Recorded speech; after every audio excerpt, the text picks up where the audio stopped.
There is this haunting idea that one day you will cease to be, that there will come a final moment when the light goes out. Have you ever tried to imagine your own absence? Not just being elsewhere, but not being at all.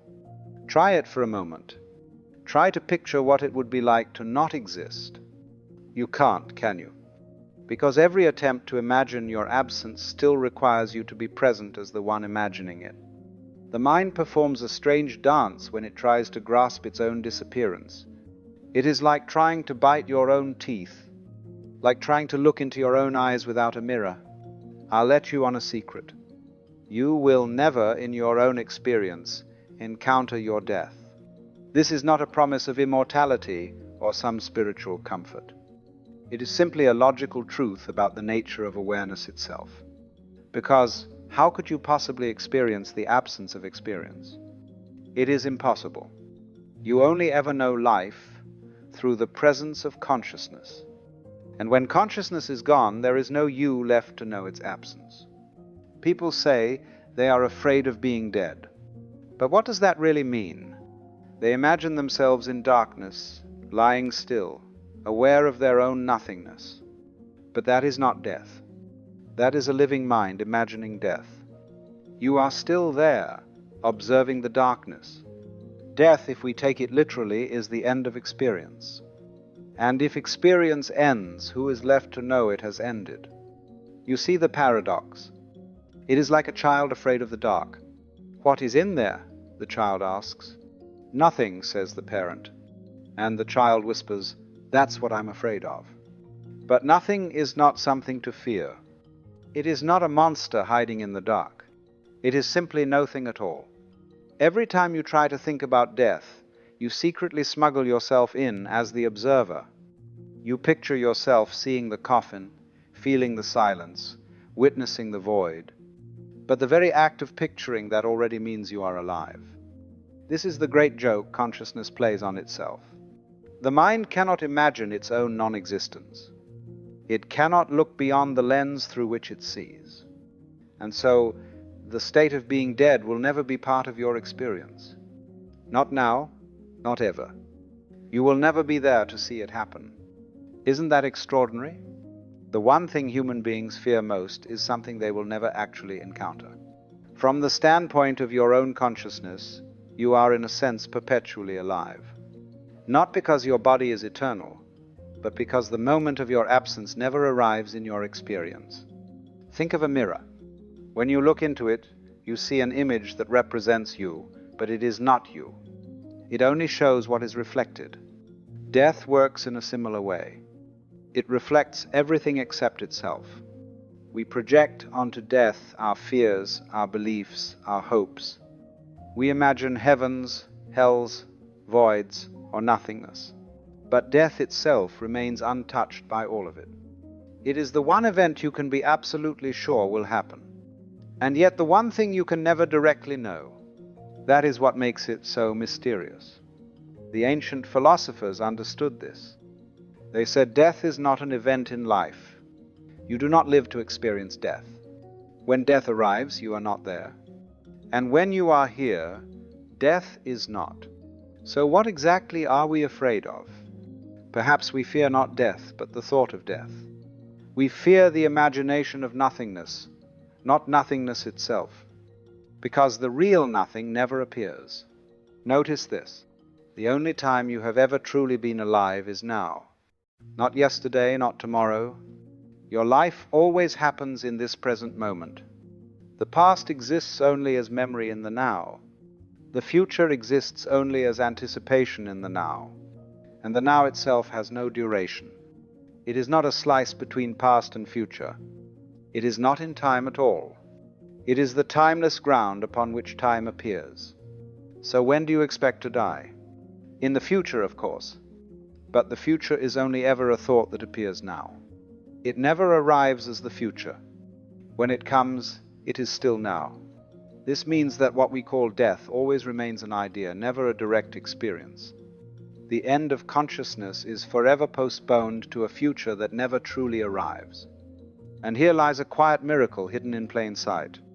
Whenever you sit alone and picture your own ending, You are really picturing a continuation of yourself. You imagine awareness watching its own disappearance, yet that very awareness is still fully present.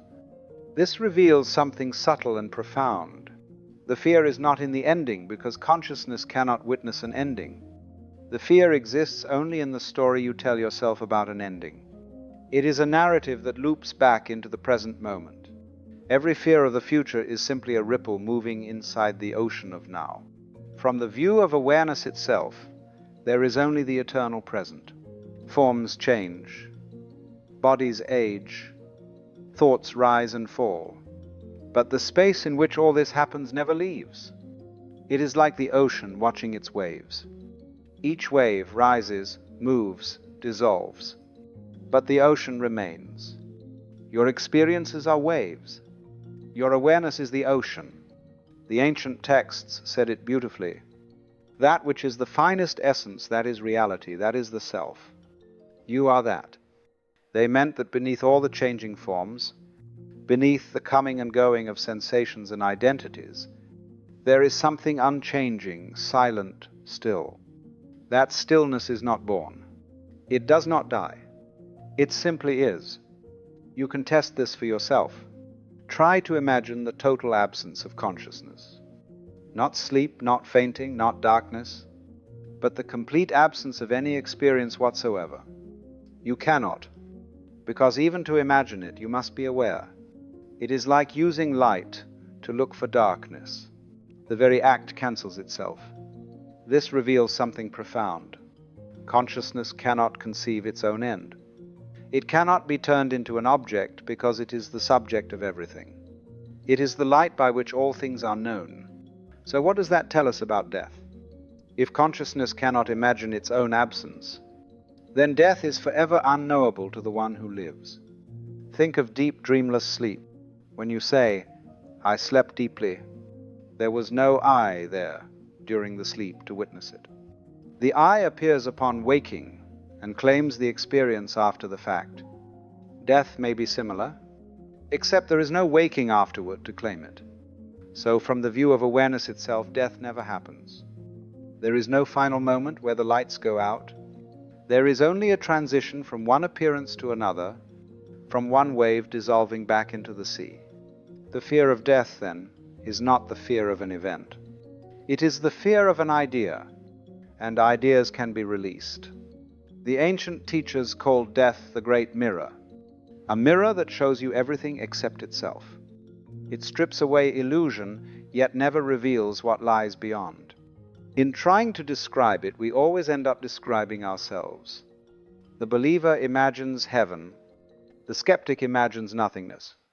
The mystic imagines union. But each of these is a reflection of the mind imagining it. Death itself remains untouched, silent, unknowable. And maybe there is freedom in that.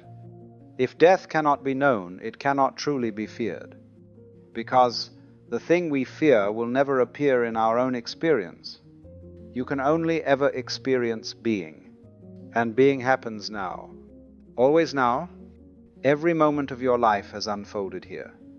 Every memory, every dream, every fear, every love, all of it has happened within this one unbroken presence. So perhaps what we call death is not an ending at all.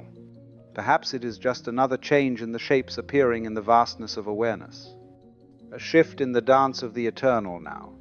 Just as a wave returns to the ocean without ever leaving it, you return to what you always were. The water was never separate from the sea. You were never separate from existence. You were never just a person lost in time. You were the universe looking back at itself.